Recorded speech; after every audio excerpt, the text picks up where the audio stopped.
She is the USS Cod, a World War II Gato Class submarine.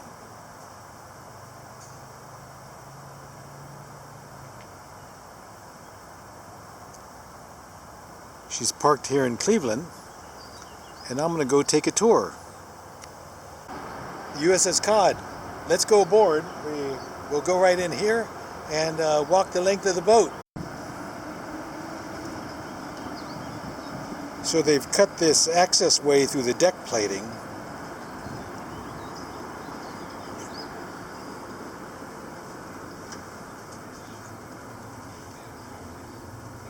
And this puts us into part of the submarine that would be flooded, both when the submarine's on the surface and certainly when it's submerged. And the entrance is via here, the forward escape trunk.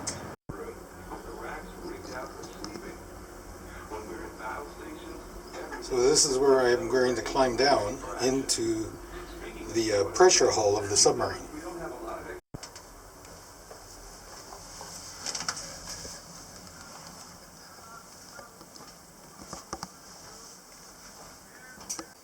Hello, I'm Chief Torpedoman Dan Cruisenklaus.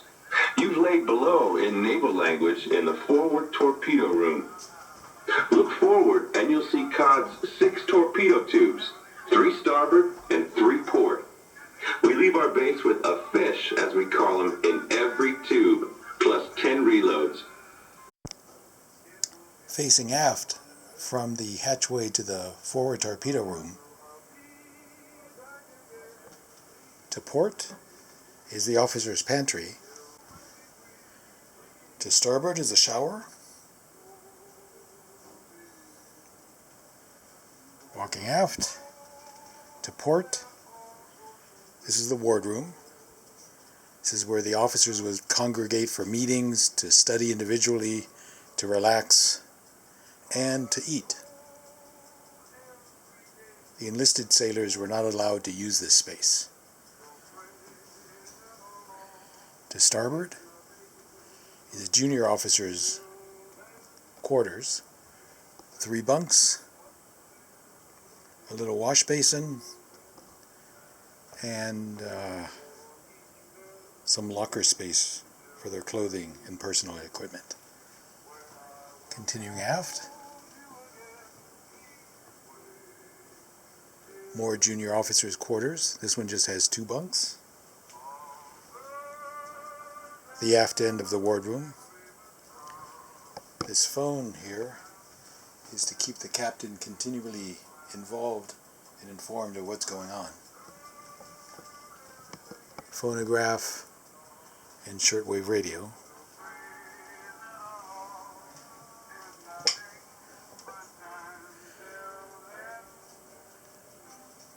This is the captain's quarters, the only single bunk on the boat. Wash basin, lockers, a little bit of storage.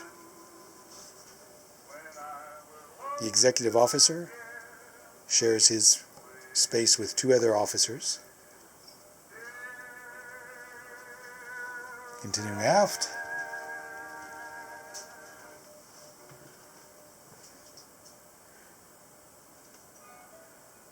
five bunks, probably petty officers.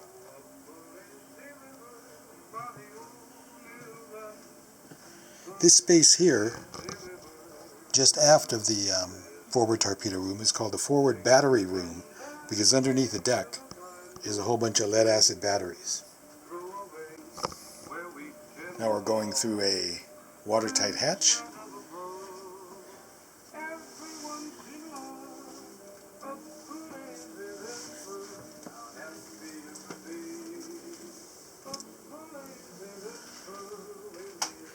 Into the control room.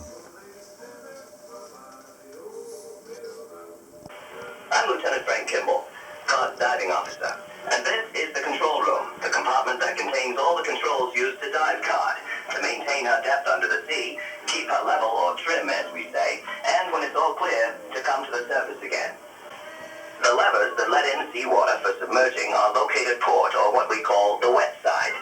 The valves that drive compressed air into the ballast tanks, forcing the water out and allowing us to surface, are on the starboard, or dry side.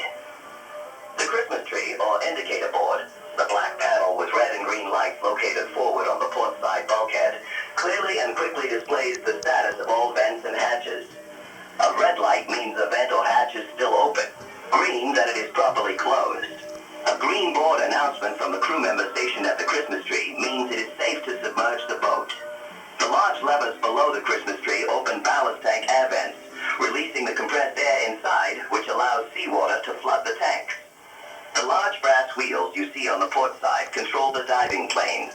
2 sets of fins located on each end of the boat which regulate the steepness of Cod's dives and allow her to change depth while submerged. The bubble indicators located on the bulkhead between the brass wheels show the angle of the dive and allow the plane operator to match that angle with the diving officer's orders. The large wheel you see forward is the backup helm, which can be used to steer the boat in case the main helm, located in the conning tower above, is damaged. As you can imagine, with a vessel this size, the wheel is very difficult to turn and requires a team of crewmen taking turns in order to steer the boat. The ladder you see in the middle of the control room leads to the conning tower, a 17-foot by 8-foot diameter tube where Cod's attacks on enemy ships are directed. It's where the skipper commands up scope to look through the periscope and continue to proceed aft.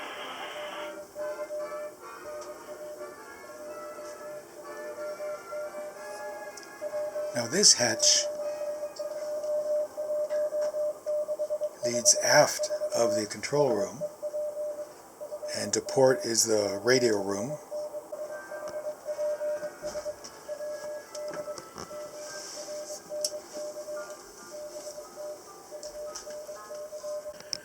Looking aft of the control room, to the port side is the galley, where all the cooking is done. This is the crew's mess. The crew ate in shifts.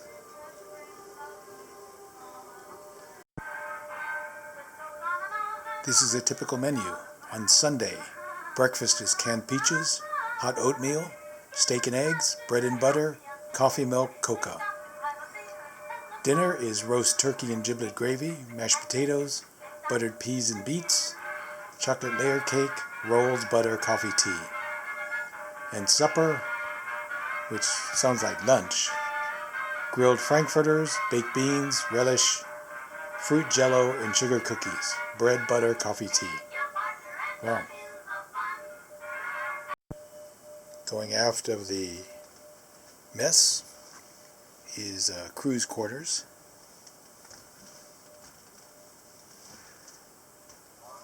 Fold down bunks.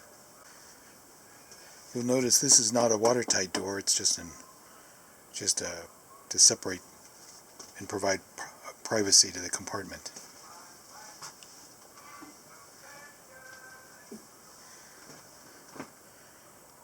And here we have a washing machine, sinks, toilet, and a toilet over here. Continuing aft,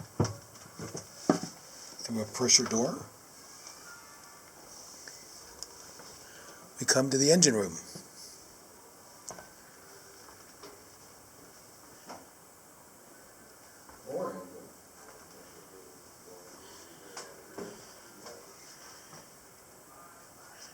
These are the evaporators. They produce fresh water from seawater.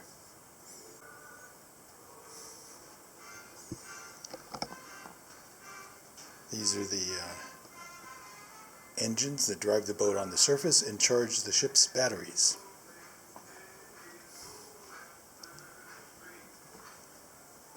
Big diesels.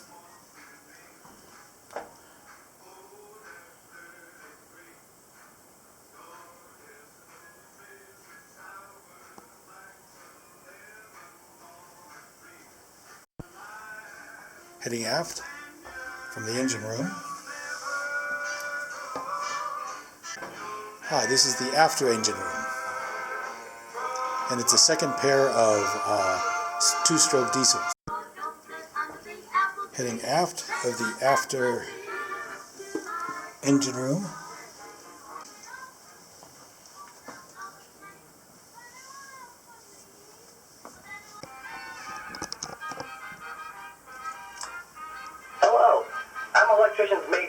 Class Hewlett. Glad to have you here with us in the maneuvering room. You've just seen COD's big GM diesel engines, and as you've probably noticed by now, COD is a very complex vessel. Basically, the maneuvering room is the gas pedal of the boat. The big shiny levers you see on your left control power distribution. The skipper uses the motor order telegraph to tell us how fast he wants COD to go. And when the skipper gives the order to dive, we cut the diesel engines and engage the batteries. The most important thing to remember is whether COD is running on the surface on her diesel or submerged using battery power, the boat is actually driven by powerful electric motors located under the maneuvering room. She's an all-electric vessel, using diesel-powered batteries to generate that electricity. Hope you learned a little about what makes COD go. So long. Aft torpedo tubes.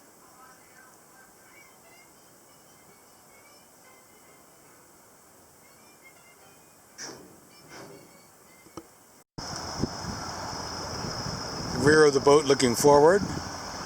This gallows thing wouldn't have been here, but that's a 5-inch cannon ahead of me, and then there'd be probably smaller guns on the conning tower.